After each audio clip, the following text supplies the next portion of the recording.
வானத்தையும் பூமியையும் படைத்த சர்வ வல்லமையுள்ள தேவனை ஸ்தோத்தரிப்போமாக. இந்த மே 21 முழுவதும் கண்ணின்மணி போல நம்மை பாதுகாத்து வந்த தேவனுக்கு நன்றி செலுத்துவோமா? கிருபையும் மகிமையும் நிறைந்த எங்கள் பரிசுத்தமுள்ள நல்ல தகப்பனே, ஸ்தோத்தரிக்கிறோம், துதிக்கிறோம் ராஜா. இந்த இரவு நேரத்திலும் உம்மை நோக்கி பார்க்கக்கூடிய கிருபையை கொடுத்ததற்காக நன்றி தகப்பனே. அப்பா, இந்த நாளிலும் உங்களுக்கு பிரியமில்லாத காரியங்களை செய்து உங்களுடைய இருதயத்தை துக்கப்படுத்தியதற்காக எங்களை தயவாய் மன்னியும் ஆண்டவரே. உமக்கு பிரியமான பிள்ளையாய் வாழ உதவி செய்யுங்கப்பா. இந்த நாளிலும் எங்கள் தேவைகள் எல்லாவற்றையும் சந்தித்து நாங்கள் சோர்ந்து போகாதபடி உடைய வார்த்தை கொண்டு எங்களை பலப்படுத்தியதற்காக நன்றி தகப்பனே.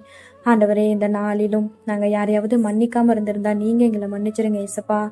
ஒருவருக்கொருவர் தயவாயும் மன உருக்கமாயும் இருந்து கிறிஸ்துவுக்குள் தேவன் உங்களுக்கு மன்னித்தது போல நீங்களும் ஒருவருக்கொருவர் மன்னிங்கள்னு சொல்லியிருக்கீங்களா ஆண்டவரே.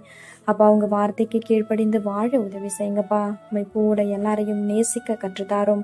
இந்த இரவு நேரத்தில் சொப்பிக்கிற ஒவ்வொருவரையும் ஆசிர்வதிங்கப்பா. அவர்கள் குடும்பங்களையும் நீர் பாதுகாத்து வழிநடத்தும். எங்கள் ஆவி, ஆத்துமா, சரீரம் முழுவதையும் உடைய கருத்தில் கொடுக்கிறோம். நீர் பொறுப்படுத்தி நீர் வழிநடத்தும். இயேசு கிறிஸ்துவின் இனிய நாமத்தில் ஜெபிக்கிறோம் எங்கள் ஜீவனுள்ள நல்ல பிதாவே. ஆமென்.